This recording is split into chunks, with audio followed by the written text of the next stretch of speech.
Bismillahirrahmanirrahim. Assalamualaikum warahmatullahi wabarakatuh. Sama-sama kita mulakan kuliah maghrib pada malam ini dengan bacaan kitab Al-Fatihah.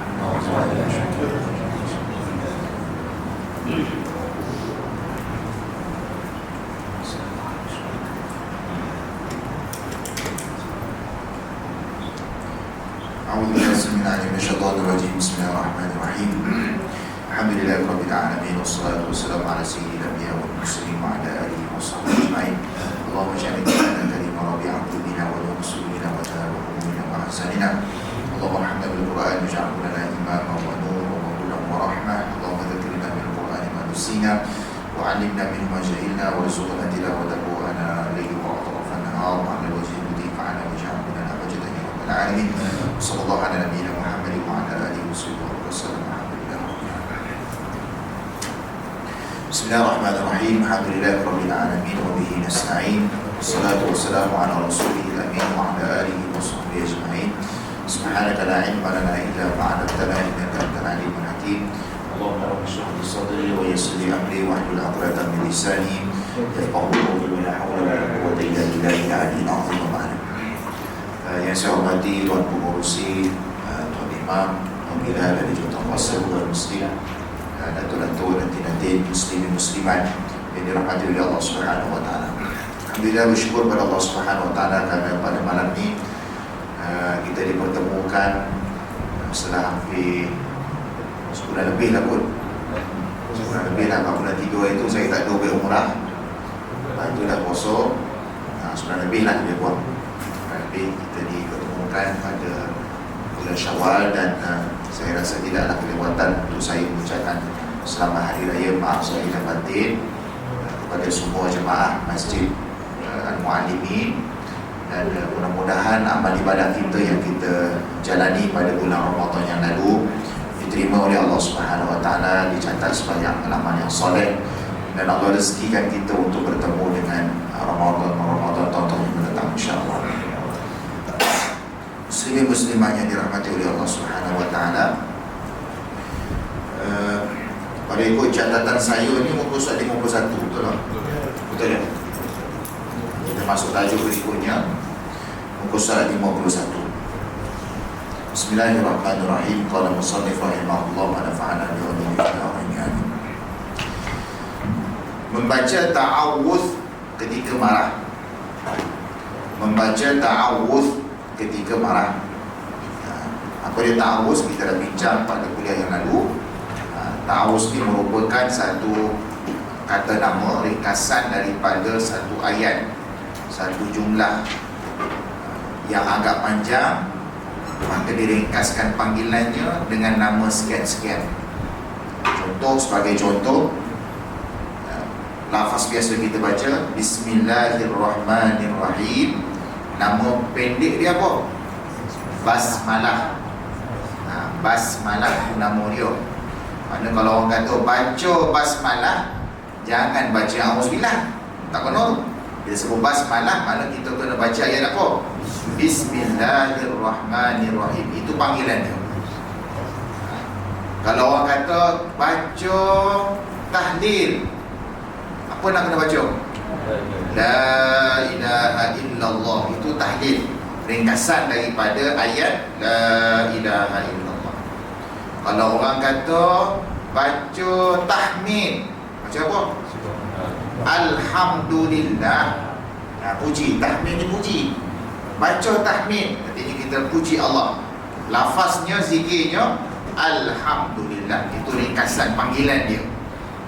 Kalau tasbih, subhanallah. Tasbih, subhanallah, kita puji Allah.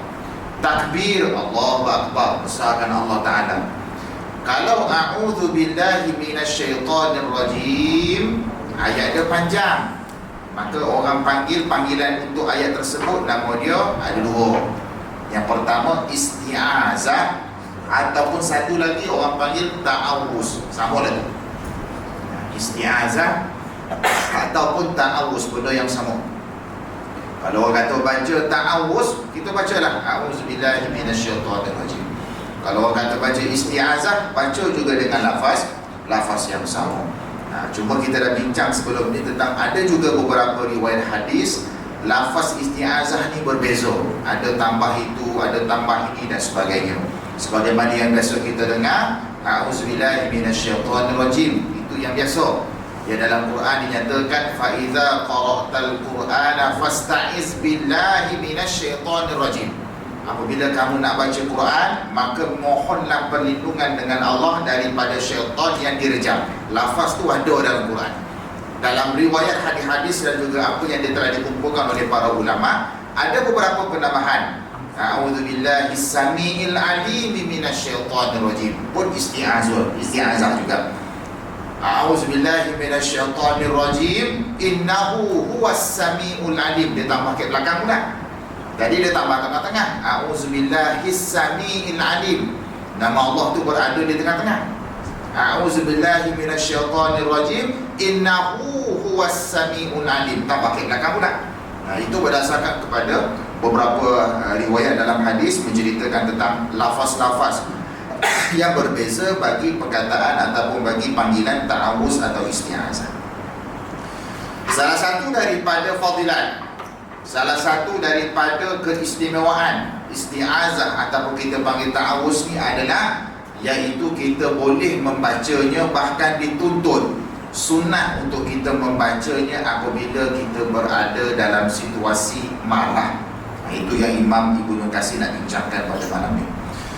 Al-Hafiz Abu Ya'la Ahmad bin Ali bin Al-Muthanna Al-Musili meriwayatkan dalam kitab Musnadnya dari Ubay bin Ka'ab radhiyallahu ta'ala anhu, ia berkata, dua orang laki-laki bertengkar di hadapan Nabi sallallahu alaihi wasallam.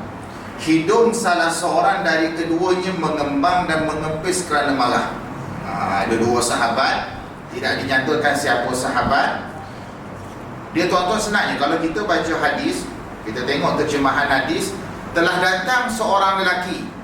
Contoh, hadis tu terjemahan dia, telah datang seorang lelaki, tak disebut pula siapa lelaki tu. Macam ni, dua orang laki-laki bertengkar, tak tahu pula siapa tu.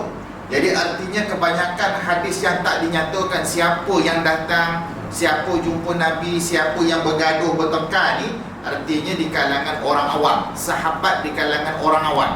Kan sahabat Nabi kan ramai, beratus ribu. Masa pembukaan kota Mekah, Fathu Makkah, Makkah dibebaskan daripada cengkaman kafir Quraisy. Tak ada lagi dah pentadbiran kafir Quraisy, dah tak ada dah, Islam menang. Nabi dengan para sahabat datang membuka kota Mekah, membebaskan kota Mekah. Dalam kitab sirah menyatakan hampir 100 ribu berjalan tanpa membawa sebarang senjata, semua pakai pakaian ihram, bertalbiyah labbaik Allahumma labbaik daripada Madinah sampai ke Mekah. Bayangkan kalau 100 ribu, itu yang ikut Nabi, yang tak ikut Nabi pun ramai.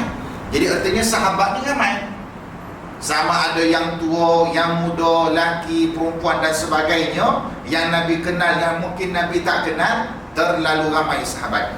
Jadi kalau ada kita baca terjemahan hadis, telah datang seorang lelaki, dua orang lelaki, tak dinyatakan siapa nama, maka kita mungkin tertanya-tanya, siapa yang duk bergaduh depan Nabi ni? Rupa-rupanya mafhumnya adalah yang nama tak dinyatakan itu adalah sahabat orang awam. Orang awam ni makna siapa-siapa lah. Orang tu tak masyhur, tak kenal, tak famous nama dia macam Abu Bakar, tak famous nama dia macam Umar. Kalau berlaku apa-apa, Nabi akan cari Abu Bakar. Berlaku apa-apa, Nabi akan tanya pandangan Umar. Ini orang biasa-biasa. Bila kata orang biasa-biasa, maka lafaz hadisnya secara umum, datang seorang lelaki, bergaduh dua orang lelaki dan sebagainya.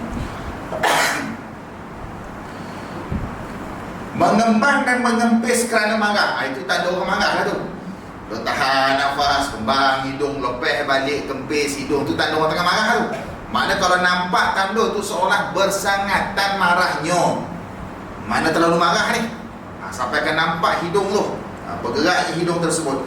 Maka beliau bersabda, sesungguhnya aku mengetahui suatu kalimah yang jika ia mengucapkannya, nescaya akan hilang semua yang ia rasakan. Bergaduh dua orang lelaki depan Nabi. Nabi nampak, Nabi pesan, Nabi bersabda, ada satu perkataan, aku nak ajarkan satu kalimah Kalau baca kalimah ni dengan izin Allah boleh mengendur sifat marah tu, boleh kurangkan suhu panik marah tu. Apakah kalimah tersebut yang Nabi ajar? Iaitu lafaz yang masyhur, a'udzubillahi minasyaitonir rajim. Aku berlindung dengan Allah, aku berlindung kepada Allah dari syaitan yang terkutuk. Artinya, salah satu daripada peranan syaitan adalah dia membisikkan sifat marah kepada anak cucu Nabi Adam AS. Marah ini bukan daripada ajaran Islam. Artinya marah ni lain, bukan malaikat yang suruh. Marah ini disuruh ataupun dibisik oleh syaitan. Maka kalau syaitan itu asal usulnya dari api, iblis itu asal usul penciptaannya daripada api, maka marah juga sifatnya seperti membara lah. Api membara. Maka nak sejukkan api yang membara dalam keadaan kita sedang marah, Nabi ajar beberapa sunnah untuk sejukkan balik api kepanasan marah tersebut. Yang pertama Nabi sebut baca isti'azah. Tengah marah tu baca isti'azah. Dalam riwayat yang lain, Nabi ajar beberapa panduan selain daripada isti'azah ni. Kadang-kadang mungkin kita tak, kalau tuan-tuan, kalau dalam keadaan marah ni, kadang-kadang pemikiran kita pun, kewarasan tu dah tak berapa nak ni dah. Dia rasa nak pukul dia, rasa nak naik tangan, naik macam-macam nak naik lah, kaki pun nak naik. Dia tak boleh fikir lagi dah kewarasan tu, baik, buruk, positif, apa akibat. Dia tak fikir lagi dah. Dia rasa nak lepaskan marah tu, lepaskan dengan kekerasan dan sebagainya. Mungkin terlupa nak baca isti'azah. Mungkin terlupa tengah marah ni. Kalau ada orang ingatkan tak apa. Bang, contoh suami marah, contohnya ayah marah sangat ke anak. Anak ni dah bagi tahu dah jangan merempik contohnya. Malu ayah ke orang kampung kata macam-macam ke ayah ni. Ayah pula imam masjid, bukan majlis ni, majlis lain contoh. Ayah pula orang ternama. Ayah ni ada nama, orang pandang tinggi kat ayah. Engkau pula merempik-rempik naik motor tengah malam ganggu anak dara contohnya. Marah sangat ayah dah. Dah marah sangat tu, mulalah nak naik itu, nak naik ini, macam-macam nak naik. Maka mak isteri dia pun bisik ke abang dia, bang, sabar bang, isti'azah. Ada orang tolong ingat, tak apalah, ada orang tolong ingatkan. Sekarang ni kalau tak ada orang tolong ingat, kita dengan dia ya, ayah dengan anak tu ya. Mungkin mak keluar sekejap tak pergi mana-mana, berlaku pertengkaran tu ayah dengan anak. Siapa nak ingatkan ayah tu dah? Maka salah satu daripada panduan lain dalam sunnah Nabi SAW untuk mengurangkan suhu kepanasan marah tersebut, Nabi suruh duduk. Nabi suruh duduk. Orang yang nak marah tu, Nabi suruh duduk. Sebab bila kita duduk tuan-tuan, nak marah tu tak menjadi dah. Tak ada orang marah duduk. Ada kata-kata duduk marah. Apalah kau ni anak dia kau lah yang paling apa yang ayah harap. Tak ada dah. Dia kalau nak marah dia nak berdiri. Sebab bila dia berdiri, seolah-olah dia mengawal situasi. Bila berdiri tu, kita akan rasa kita besar, yang kau nak marah tu kecil. Sebab kita nak tunjuk kita hebat, maka kita akan berdiri. Tapi kalau kita duduk tuan-tuan, sedikit tenang, akan datang ketenangan tu. Tak jadi nak marah tu.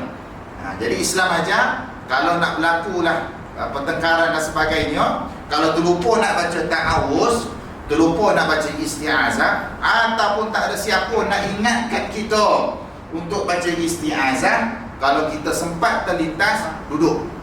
Terlintas terfikir, aku tengah marah ni, duduk. Mudah-mudahan bila duduk tu kendor dah sikit dia punya sifat marah.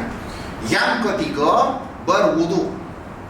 Yang pertama isti'azah, yang kedua duduk, yang ketiga berwuduk. Ambil wuduk.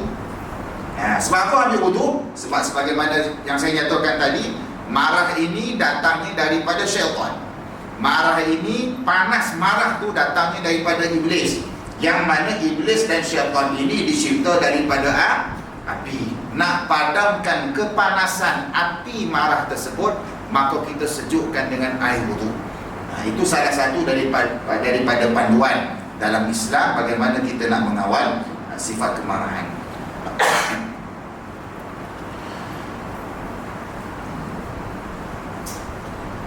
Demikian yang diriwayatkan oleh An-Nasa'i dalam Amalul Yawm wal Lailah. Al-Bukhari meriwayatkan dari Sulaiman bin Syurad radhiyallahu taala anhu, ia berkata, ada dua orang laki-laki saling mencela di hadapan Nabi SAW, sedang kami duduk di hadapan beliau. Dua laki itu bergaduh.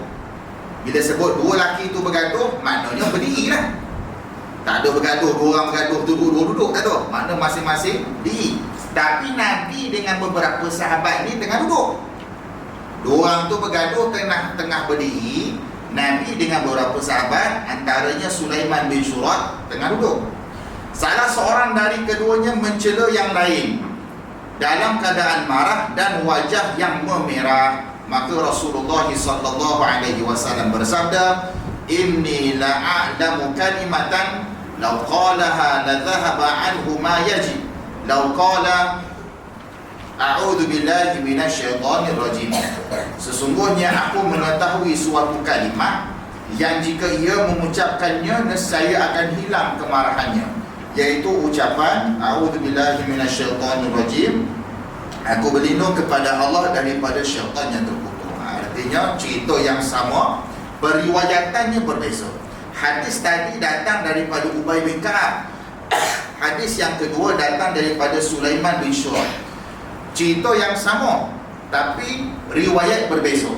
Artinya masa Nabi itu ada tu, kebarangkalian ada beberapa sahabat ramai ada. Ramai ada. Artinya peristiwa yang sama, Nabi ada, Ubay bin Ka'ab pun ada, Sulaiman bin Syurad pun ada masa tu. Cuma dia balik dia cerita, Ubay cerita dengan lafaz yang atas tu, Sulaiman bin Syurad dia cerita ke orang dengan lafaz yang bawah. Sebab masa tu Nabi duduk dengan beberapa sahabat, kan balik seorang ni cerita dengan riwayat dia, seorang ni balik cerita dengan riwayatnya, menggambarkan kisah yang sama. Sebab tu kita tengok kenapa lafaz ni sama, hampir sama, sebab berada dalam situasi yang sama, cuma perawi hadisnya yang berbeza. Maka para sahabat berkata kepada orang itu, tidakkah engkau mendengar apa yang disabdakan oleh Rasulullah SAW? Orang itu menjawab, sesungguhnya aku bukanlah orang yang kurang akal. Mana dia masih waras lagi nak marah tu, dia dengar Nabi pesan, dia dengar Nabi bagi nasihat, bagi panduan macam mana nak kawal marah. Dia kata, dia tahu. Dia dengar apa yang Nabi sebut tu, maka dia pun amalkanlah apa yang Nabi bagi panduan, bagi nasihat. Cuma kita dia marah ni, lawan dia sifat sabar. Sifat marah ni lawan dia sifat sabar. Boleh tak kita minta sabar? Maksudnya kita berdoa, ya Allah, kurniakan kepada aku sifat sabar. Ataupun ya Allah, jadikanlah aku di kalangan orang-orang yang sabar. Dalam Al-Quran ada tu perkataan sabar tu. Perkataan sabar, sodbara, sabar dalam bahasa Melayu. Sodbara, sabar. Boleh tak kita minta sabar? Ya Allah, jadikan aku di kalangan hamba-Mu yang sabar. Ulama bincang, ulama tafsir bincang ni, kalau kita duduk saja-saja macam ni, tak ada apa-apa pun. Tak ada berlaku musibah, tak ada kena marah, dan tak ada rasa nak marah orang pun. Kita pun doa. Contoh doa, salah satu daripada doa sabar.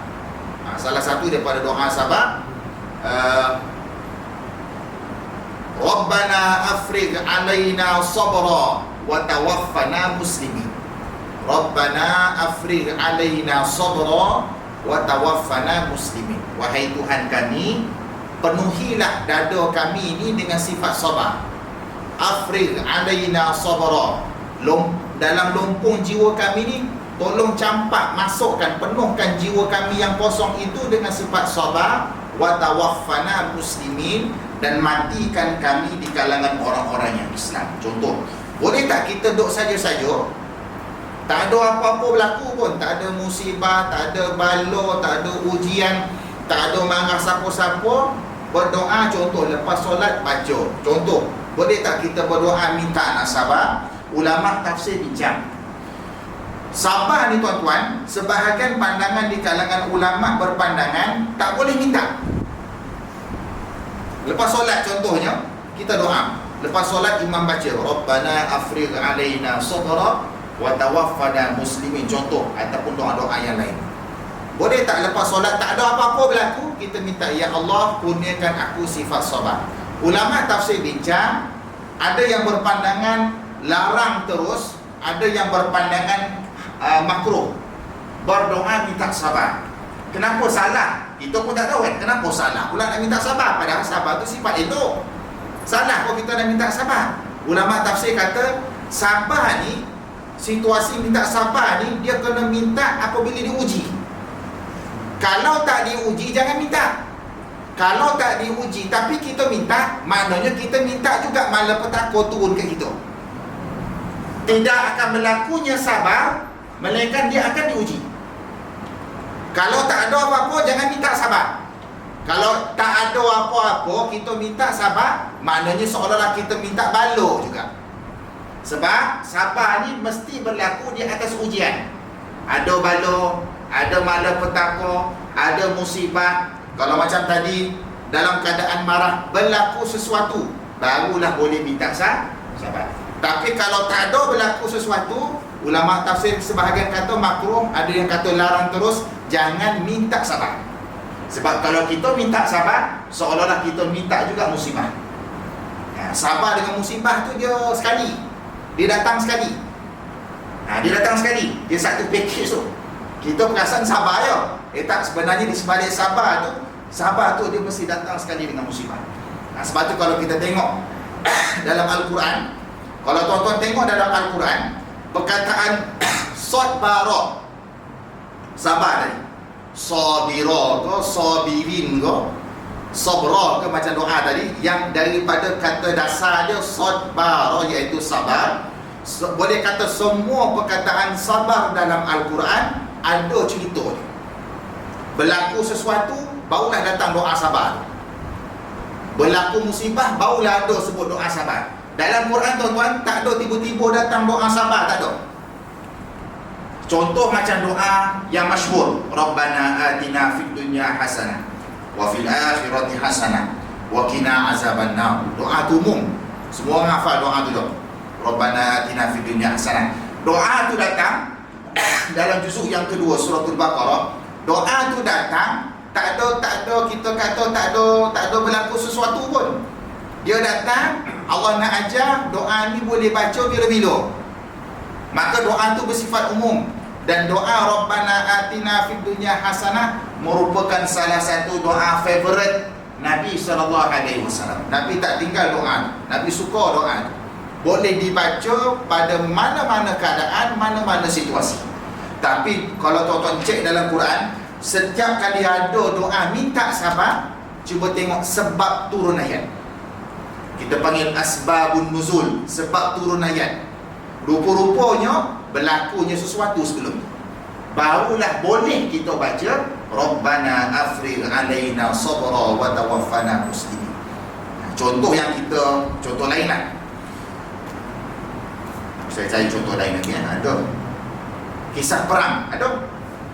Kisah perang antara Nabi Daud alaihi salam dengan bala tentera Talut. Peperangan antara Talut dan juga Jalut. Contoh, buka tafsir ni ada. Muka surat 818. Belakang sikit.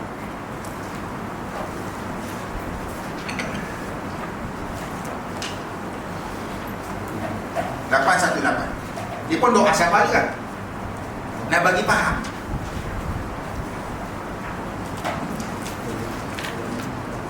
Cuba tengok ayat 250. Walamma barazu li Jalut wa junudihi qalu rabbana afrigh alaina sabra wa thabbit aqdamana wansurna 'alal qaumil kafirin. Apa terjemahan dia? Tatkala Jalut dan tenteranya telah tampak oleh mereka, mereka pun berdoa, ya Rabb kami, tuangkanlah kesabaran atas diri kami, kukuhkanlah pendirian kami, dan tolonglah kami terhadap orang kafir. Maknanya dia baca masa kita ni, masa nak perang ni, musuh dah nampak, dah tak boleh buat apa dah, tak boleh nak lari lagi dah. Jalut bersama dengan Nabi Daud alaihi salam. Masa tu Nabi Daud alaihi salam masa tu masih kecil lagi.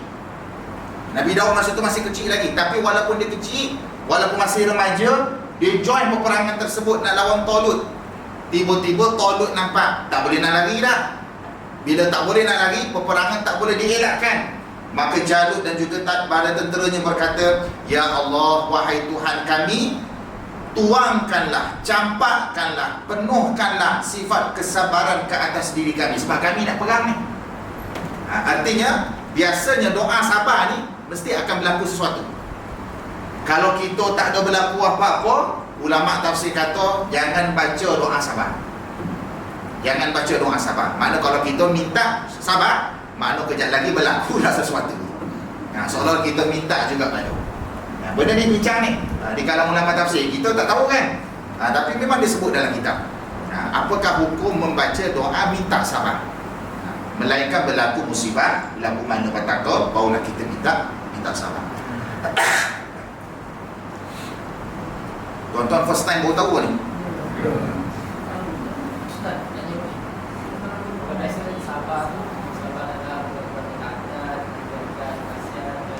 Ya. Sebab saya dua lagi tu. Okey. Baik, soalan yang baik. Macam mana juga kalau sabar dalam perkara hal yang lain? Itu perbincangan agak banyak. Secara umumnya, sabar dalam Quran dia tak terikat dengan sabar yang kau nyatakan tadi. Sabar, perkataan sabar dalam Quran dia mesti akan berlaku sesuatu. Berlaku peperangan, berlaku pertumpahan darah ke apa ke dan sebagainya, barulah ada kesinambungan ayat berikutnya dengan doa sabar. Bagaimana pula sabar dalam ketaatan? Sabar dalam ketaatan ulama bincangkan. Bagaimana sabar dalam ketaatan? Kebanyakannya sabar dalam ketaatan kita tak guna perkataan sabar. Kita guna perkataan inayah, iaitu minta bantuan. Yang tadi minta sabar, ni minta bantuan. Minta bantuan. Sebab itu Nabi ajar doa pendek. Allahumma a'inna. Dalam hadis, Allahumma a'inni. Allahumma a'inni ala zikrika wa syukrika wa husni ibadati. Dalam Sunan At-Tirmizi. Wahai Tuhan, wahai Allah, bantulah aku untuk mengingatimu, artinya untuk beribadah. Ala zikrika, mengingati Allah. Macam mana ingat Allah? Solat ingat Allah, puasa ingat Allah, zikir ingat Allah, baca apa saja amal ibadah itu zikir lah, mana mengingati Allah. Bantu aku untuk ingat kepada Engkau. Wasyukrika, dan mensyukuri kepada Allah, berterima kasih kepada Allah. Wa husni ibadati, dan juga memperelokkan amal ibadah terhadap Allah.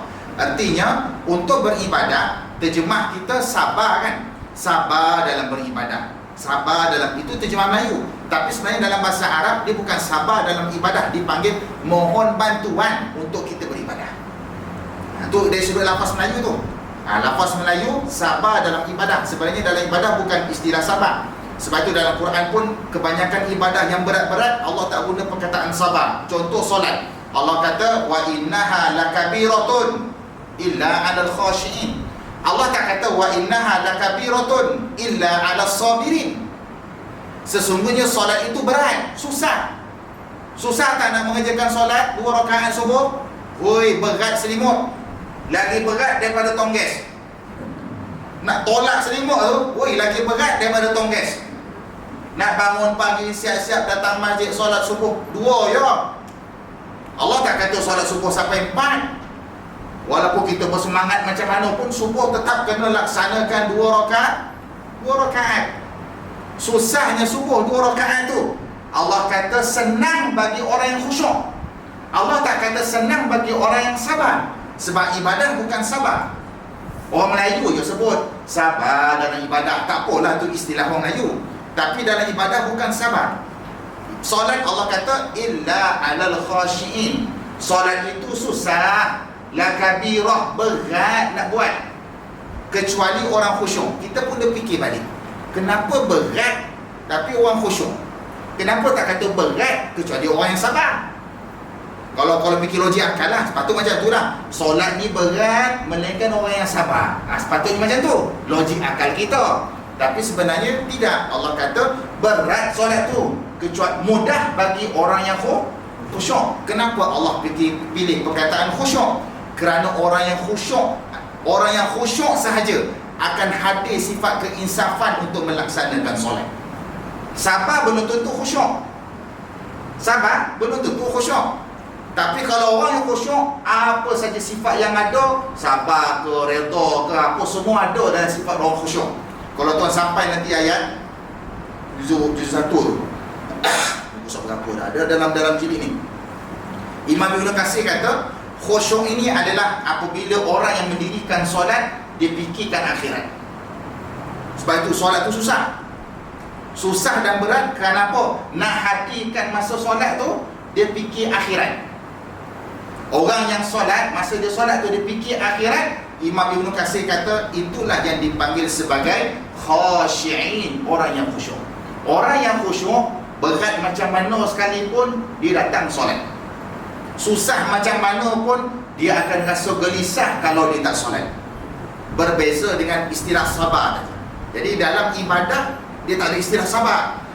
Istilah dia minta bantuan. Minta bantuan daripada Allah untuk kita melakukan amal ibadah. Begitu juga dengan maksiat. Minta bantuan daripada Allah untuk kita tinggalkan maksiat. Bukan sabar. Apa kalau maksiat panggil apa? Sabar. Sabar dengan maksiat. Kena apa?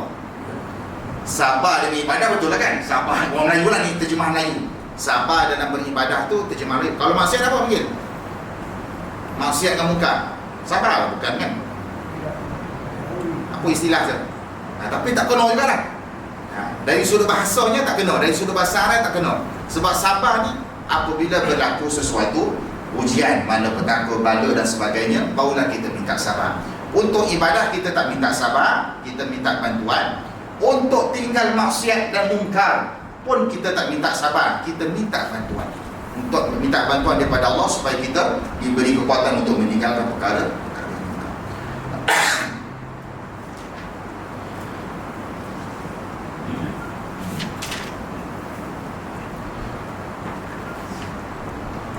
Dan masih banyak hadis-hadis yang menyebutkan tentang isti'azah ini yang terlalu panjang pembahasannya jika disebutkan di sini, dan penyebutannya mungkin dalam kitab tentang zikir atau fadailul amal, wallahu a'lam. Artinya banyak lagi lah hadis-hadis berkaitan tentang fadilat isti'azah. Terutamanya dalam apa yang dinyatakan oleh Imam Ibn Katsir, iaitu ketika marah, ketika kita nak baca Quran, nak berlindung daripada syaitan dan sebagainya. Dan ada lagi fadilah-fadilah yang lain boleh kita dapati dalam kitab berkaitan tentang zikir dan juga fadailul amal. Baik, berikutnya masuk kepada topik yang baru, iaitu masih lagi berkaitan tentang isti'azah. Apakah isti'azah itu wajib atau sunnah? Ini buku kitab tafsir ini terjemahan Indonesia. Terjemahan Indonesia. Jadi kataan sunnah itu tak sesuai. Dia bukan sunnah, sunat. Sebab wajib lawan dia sunat. Bukan wajib lawan dia sunnah. Sunnah ni besar. Ada sunnah yang wajib, sunnah Nabi. Apa dia sunnah? Sunnah ni amal ibadah. Apa dia? Perbuatan Nabi. Apa saja daripada Nabi. Ucapan Nabi, min qaulin au fi'lin au takririn, daripada kata-kata Nabi, perbuatan Nabi, persaksian Nabi. Apa saja daripada Nabi, nama dia sunnah. Apa saja yang Nabi tunjuk, itu dipanggil sebagai sunnah. Dalam banyak-banyak yang Nabi tunjuk ajar, ada hukum wajib, ada hukum sunat, ada hukum makruh dan sebagainya. Jadi terjemahan yang lebih tepat bukan sunnah kat sini. Sebab wajib bukan lawan dia sunnah. Sunnah ni besar, sunnah ni duk atas sekali. Ada sunnah wajib. Apa sunnah wajib? Solat 5 waktu. Solat 5 waktu, subuh, zuhur, asar, maghrib, isyak, itu sunnah yang wajib. Puasa bulan Ramadan, sunnah yang wajib. Nak bagi faham tu. Sunnah yang sunat. Apa dia sunnah yang sunat? Banyak lah. Solat qabliyah, ba'diyah, contoh dia. Solat tarawih baru ni, kita baca Quran, zikir, apa saja yang sunnah itu sunat, itu dalam kategori yang kedua. Ada sunnah tapi makruh. Sunnah tapi makruh. Nabi pernah tunjuk tapi hukum dia makruh. Contohnya, minta maaf cakap, buang air kecil berdiri. Nabi pernah tunjuk, tapi Nabi bagi nasihat ke sahabat, tak digalakkan buat macam ni. Dia sunnah yang ditunjuk oleh Nabi, tapi hukum dia makruh. Sunnah yang haram ada. Ada. Apa dia sunnah yang haram? Tak boleh umatnya kahwin lebih daripada 4. Itu sunnah tu. Tapi haram. Untuk umatnya haram. Untuk Nabi tak apa. Kahwin lebih daripada 4, Nabi tak apa. Tapi umatnya haram. Sunnah Nabi tunjuk, tapi tak boleh buat. Kita tak boleh buat. Kota maksimum 4 je kalau berani. Kalau beranilah sembang boleh lah, berani sembang. Berani sembang je lah. Jadi maknanya maksimum 4. Walaupun dia sunnah, tapi haram kepada umatnya kahwin lebih daripada 4. Jadi maknanya sunnah tu yang paling besar. Lepas tu ada kategori dia. Ada yang wajib, ada yang sunat, ada yang makruh, ada yang haram. Kalau harus, apa harus? Harus ni apa yang berkaitan tentang kehidupan kita. Makan, minum, nak pergi jaya, nak pergi kedai, nak buat. Itu yang berkaitan kehidupan kita, semuanya dalam kategori sunnah yang harus. Apakah isti'azah itu wajib atau sunat? Betulkan sikit dia punya wording tu. Dia punya perkataan tu bukan sunnah, tapi maksudnya adalah wajib ataupun lawan dia sunat. Masalah ni, masalah ni bukan cari masalah. Masalah ni maksudnya masuk satu fasal, masuk satu tajuk baru, ada isu. Itu maksud dia. Kata-kata apa tiba-tiba masalah ni? Tak ada masalah apa pun maksudnya. Itu kita punya terjemahan bahasa Melayu. Dalam bahasa Arab bila kita kata masalah, bahasa Arab masalah, dapat ke Melayu masalah. Bahasa Arab masalah. Masalah dalam bahasa Arab persoalan. Maksudnya ada isu, ada sesuatu nak dibincangkan, itu masalah. Dapat kat Melayu masalah, itu cik pasal. Lain tu perkataan yang sama, terjemahan dia lain. Jadi maksudnya ada isu, ada isu yang nak dibincangkan. Jumhur ulama berpendapat bahawa isti'azah itu hukumnya sunat. Betul kan? Bukan sunnah. Dia memang sunnah, tapi sunnah yang kategori sunat, bukan sunnah kategori wajib.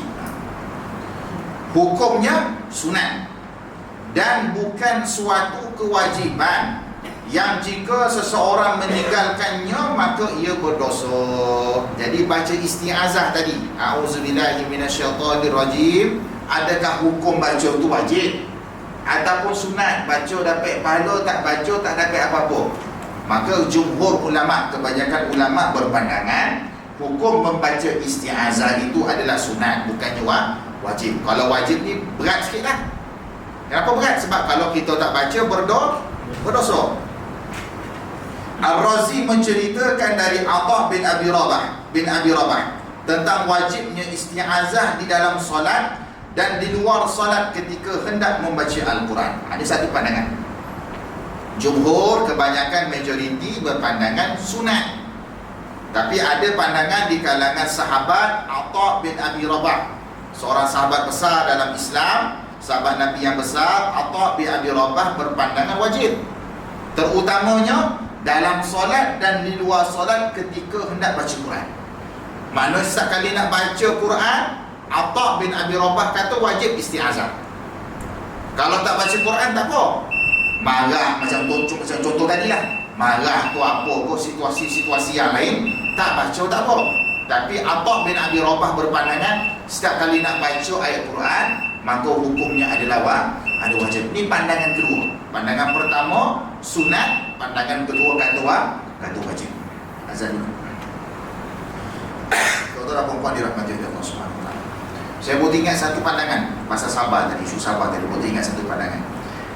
Sabar itu satu kategori tadi bila berlaku musibah. Yang kedua, kalau kita nak melakukan amal ibadah, kita minta bantuan daripada Allah. Satu lagi pandangan yang ketiga, saya lupa ada satu lagi. Pandangan yang ketiga tentang sabar ni, iaitu apabila sabar itu kita baca dalam keadaan urusan seharian yang umum. Urusan seharian maksudnya bukan saja maksud kita macam perlukan sesuatu, perlukan bantuan, maksudnya perlukan bukan kaitan dengan ibadah. Contohnya macam kita kata kejap lagi nak ada buat sesuatu kerja. Kerja tu perlukan kepada kita kata kesungguhan kita, tenaga kita dan sebagainya. Maka kita mohon kesabaran daripada Allah. Untuk urusan ni, ulama kata harus, tak ada masalah. Untuk urusan ni, contoh lain, kita nak balik kampung, balik kampung raya contohnya. Nak balik kampung beraya, faham lah jalan macam mana, memang jam tu. Ya Allah beri kekuatan, beri kekuatan, beri kesabaran atas urusan yang bukan dia, bukan musibah, tetapi nak bantu kita untuk melakukan urusan kehidupan dunia. Pandangan ketiga kata hukum dah harus, boleh, tak ada masalah. Yang tak bolehnya adalah kalau tak ada apa-apa. Tak ada apa-apa, tu saja-saja lengang-lengang, tak ada apa, rehat-rehat. Yang tu ulama pandangan pertama kata makruh. Seolah-olah kita mengundang sesuatu, sedangkan dia tak ada apa-apa nak buat. Tak ada apa-apa nak buat. Kalau ada kerja yang perlukan kepada kesabaran, maka pandangan yang ketiga harus untuk kita baca doa minta sabar, iaitu seolah-olah kita minta bantuan daripada Allah untuk kita melakukan urusan tersebut. Itu berkaitan tentang hukum sabar.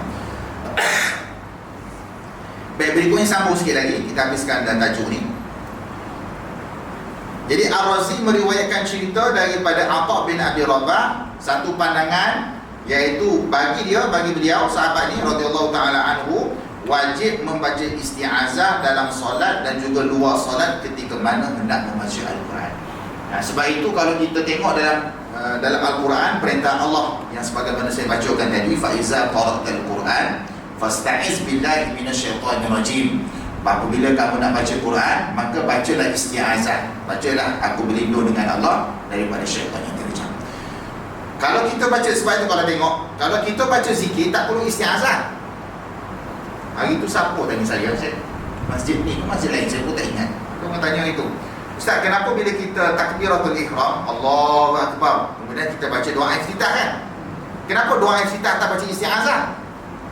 Allahu Akbar, baca a'udzubillahi minasyaitonirrajim, Allahu Akbar kabira walhamdulillah. Kita tak baca isti'azah sebelum doa iftitah. Kita terus ya Allahu Akbar lepas takbir tu, terus baca doa iftitah, tak ada isti'azah. Nak baca Fatihah baru baca isti'azah. Kenapa tak doa iftitah baca isti'azah? Kerana isti'azah ni untuk baca Quran, dia bukan untuk zikir. Makna zikir ni tak kisah, makna doa saja-saja subhanallah, tak ada kata nak setiap kali nak baca subhanallah, auzubillahi minasyaitonirrajim, subhanallah, subhanallah, subhanallah, tak perlu. Nak puji Allah, auzubillahi minasyaitonirrajim, alhamdulillah, tak perlu.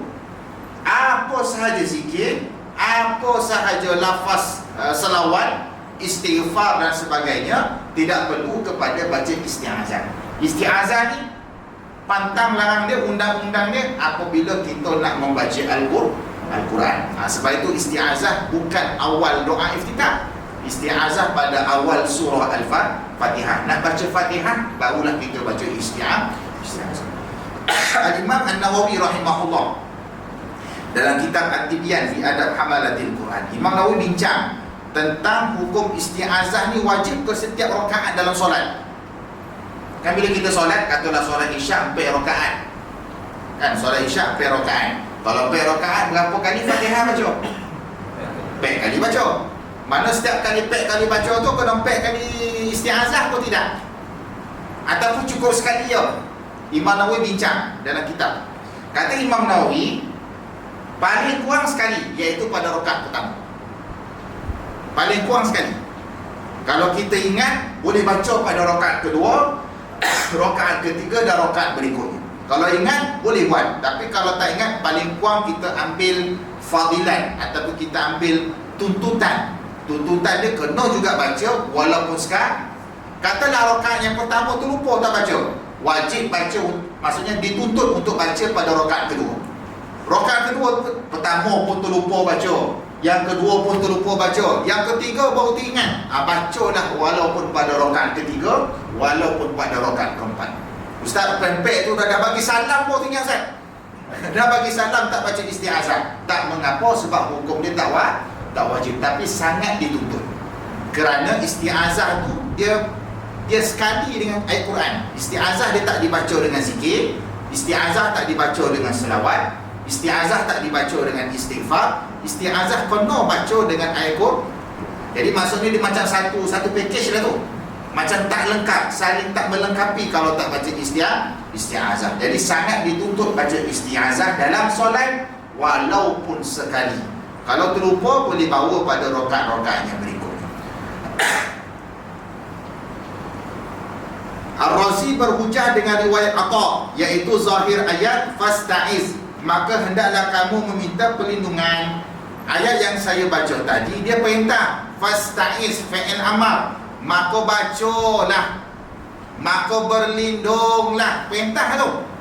Jadi Imam Atha bin Abi Rabah kata bila perintah maknanya wajib. Itu pandangan dia. Pandangan dia kata secara zahirnya bila perintah masuk dia wajib. Tapi kebanyakan ulama kata dalam Al-Quran bukan semua perintah itu wajib. Bukan semua perintah itu wajib. Macam mana kita nak tahu perintah itu wajib tak wajib? Kita kena tengok balik kepada hadis Nabi SAW. Sebab Nabi yang akan cerita Quran ni. Macam mana kita nak faham Quran? Kita nak faham Quran kena menerusi Nabi. Tak boleh faham Quran memandai-mandai, salah nanti. Jadi kalau kita nak faham Quran menerusi Nabi, maka Nabi bagi tahu yang ni wajib, yang ni sunat, yang ni itu, ini dan sebagainya. Dalam Quran ada perintah yang tak wajib. Perintah tu tapi tak wajib. Contohnya fankihu ma taba lakum minan nisa'i masna wa sulasa wa ruba. Kawinlah kamu dengan perempuan 2, 3, 4. Sudah. Macam mana tu? Tu waktu perintah tu. Allah suruh kita orang lelaki ni, orang lelaki semua, kawinlah 2, 3, 4. Surah An-Nisa juzuk 5. Tengoklah Quran juzuk 4. Allah perintah tu. Orang lelaki tengok perintah ni, sudah wajib ni, geleng kepala macam mana nak buat ni. Allah kata wajib ni. Ayat ni minta maaf lah perempuan untuk lelaki tau. Fankihu, kawinlah kamu semua, ma tabalakum, apa yang baik untuk kamu, minan nisa, di kalangan wanita, kawinlah wanita-wanita yang terbaik, masna wa sulasa wa ruba, 2 atau 3, 4. Kalau tengok kepada perintah, habislah macam mana ni. Tak, itu perintah bukan maksud dia wajib. Itu perintah maksudnya adalah harus ataupun sunat, bergantung kepada kadar kemampuan. Bukan wajib. Jadi artinya dalam Al-Quran bukan semua fi'il amar perintah itu wajib. Ada perintah wajib, ada perintah sunat dan sebagainya. Jadi dalam ayat ini fasta'iz billah, jumhur ulama kata ni memang perintah. Berlindunglah kamu, isti'azahlah kamu, memang perintah. Tapi hukum perintah di sini bukan wajib, sunat. Juga kerana Nabi SAW rutin melakukannya. Nabi ni memang tak pernah tinggal. Wajib pun Nabi buat, sunat-sunat pun Nabi jaga. Qiyamul lail Nabi tak tinggal. Solat-solat sunat lain pun Nabi tak tinggal. Nabi wajibkan ke atas Nabi, tapi Nabi tak wajibkan kepada umat Nabi. Nabi wajibkan qiyamul lail kepada Nabi, tapi Nabi tak wajibkan qiyamul lail kepada umat Nabi. Nabi wajibkan isti'azah untuk Nabi, tapi Nabi tak pernah kata kepada sahabat wajib baca isti'azah sebelum baca Quran. Tak ada. Oleh kerana tak ada, maka ulama kata itu adalah khususiat Nabi, keistimewaan Nabi. Nabi sekadar mewajibkan ke atas Nabi, tapi Nabi tidak membebankan umatnya untuk wajib membaca isti'azah setiap kali hendak membaca Quran. Dan isti'azah dapat menolak keburukan syaitan. Itu salah satu daripada kelebihan isti'azah. Sedangkan suatu perkara yang tidak sempurna suatu kewajipan kecuali dengannya, maka perkara itu pun wajib. Ini kiasan dari sudut ilmu usul fiqh. Kalau siapa belajar usul fiqh, ada satu kaedah nama dia ma la yatimmul wajibu illa bihi fahuwa wajibun. Sesuatu yang tak sempurna dengannya, sesuatu kewajipan yang tidak sempurna dengannya, maka benda itu juga adalah wajib. Apa maksud dia? Maksudnya contohlah. Biasanya contoh yang biasa orang bagi perumpamaan. Lutut, kepala lutut. Kepala lutut. Kepala lutut ni untuk orang lelaki lah, untuk orang lelaki. Aurat ke tidak? Aurat. Sudah. Aurat ke tidak? kepala lutut ni? Bukan dalam kitab fiqh sebut apa yang ada antara kepala lutut dengan antara. Buka balik kitab fiqh. Kitab fiqh kata apa yang ada antara aurat lelaki ni antara. Aurat lelaki ni antara lutut dengan antara. Kalau tengok balik kitab fiqh tu dia sebut antara. Baik. Nak kena faham dulu nanti tu. Jangan tunggu berhenti kat situ potong ayat Ustaz Azman bila viral tu. Ustaz kata apa lutut tak aurat pula. Nak bagi faham tu dulu. Sebenarnya kaedah sebenar aurat lelaki adalah antara, iaitu pusat tak masuk lagi, lutut tak masuk lagi, dia antara lutut dengan pusat. Itulah aurat bagi lelaki. Tapi sempurna ke aurat kalau kita tutup yang tu je? Elok tuan imam nampak pusat, nampak lutut, jangan pergi kedai belikan. Apa imam ni betul ke tak betul? Imam ni ngigau ke apa ke? Orang kan kata contohnya, apa haji ni jalan macam tu? Memanglah nampak macam tutup aurat, tapi jadi fitnah atau tidak? Jadi fitnah. Sebab seolah-olah tak sempurna. Tak sempurna aurat itu hanya sekadar tutup antara. Maka oleh kerana yang antara itu tak sempurna, maka tutup pusat pun wajib, tutup lutut pun wajib. Asalnya aurat lelaki antara ya. Contohlah contoh lain. Itu tadi pergi kedai, ini contoh solat. Katakanlah kita pakai seluar pendek, contoh solat. Kan aurat lelaki tadi asal kaedah aurat lelaki antara pusat sampai ke lutut, antara pusat antara lutut. Itu asal aurat. Boleh tak? Kita pun fikir aurat kita sebenarnya orang lelaki ni antara ya. Kita pun pakai seluar pendek. Pakai seluar pendek solat Isyak. Bajunya tak pakai apa, pakai seluar pendek je. Sebab dia fikir tutup elok dah ni, antara pusat dengan lutut. Masa berdiri elok lah. Cuba rukuk kejap lagi. Rukuk ke sujud ke tak kata terselak seluar tu. Betul tak? Masa berdiri elok lah tutup tu. Kan bila nak turun ke bawah tu naik ke atas kan seluar tu akan ternaik. Nampak tak orang tu? Nampak. Kan jonoh tu sekejap nak turun tutup balik, tarik balik, tutup balik. Maka oleh kerana tak sempurna aurat, maka wajib juga tutup pusat, wajib juga tutup kepala lutut. Itu masuk kaedahnya. Sesuatu itu tidak sempurna melainkan kena ada dia, maka dia tu pun wajib. Contoh lain apa lagi nak bagi faham? Kereta lah, kereta. Kalau tak ada tayar orang panggil kereta tak? Memang orang panggil kereta, tapi boleh jalan tak? Tak boleh jalan, kena ada tayar. Maka tak sempurnalah kereta melainkan kena ada tayar kan? Walaupun sebenarnya tak ada tayar pun tak apa. Contohnya. Dan apa-apa lagi nak bagi tuan faham. Jadi katanya tuan kita berdasarkan kepada pandangan Atha bin Abi Rabah tadi, seolah-olah tak sempurna baca Quran kalau tak baca isti'azah. Sebab apa? Sebab dia akan jadi macam zikir-zikir yang lain. Zikir lain memang tak payah isti'azah. Istimewanya Quran ni kena isti'azah. Sampai macam tu. Jadi Atha bin Abi Rabah kata isti'azah ni wajib. Sebab nak bagi tahu uniknya, istimewanya Quran ni sampai kena baca isti'azah. Berbanding zikir, berbanding tasbih, berbanding selawat istighfar yang lain, tak perlu kepada isti'azah. Maka dia kata tak sempurnalah baca Quran tanpa baca isti'azah. Maka seolah-olah baca isti'azah itu adalah wajib di sisi Imam Atha bin Abi Rabah. Di samping itu, isti'azah merupakan tindakan kehati-hatian. Memanglah isti'azah ni seolah-olah kita cuba, kita usaha dulu, berhati-hati, takut nak baca nanti datang was-was.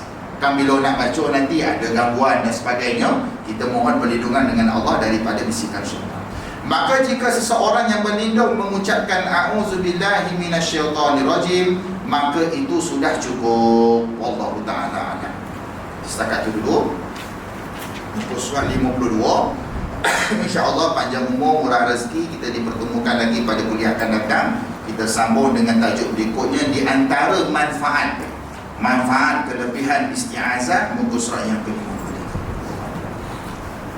Ada soalan tu? Kalau ada satu pun, kalau ada lah.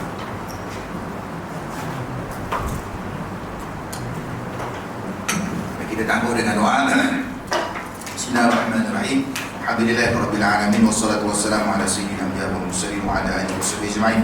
Allahumma ja'al al-Qur'ana lana fi dunya qarina wa fil qabri hisab al-qiyamati syafi'a وعلى الصراط نورا وإلى الجنة رفيقا ومن النار سرا وحجابا وإلى الغلة بلا دليلا وإماما بفضلك وجودك وكرمك يا أرحم الراحمين. صلى الله على نبينا محمد وعلى آله وصحبه وسلم.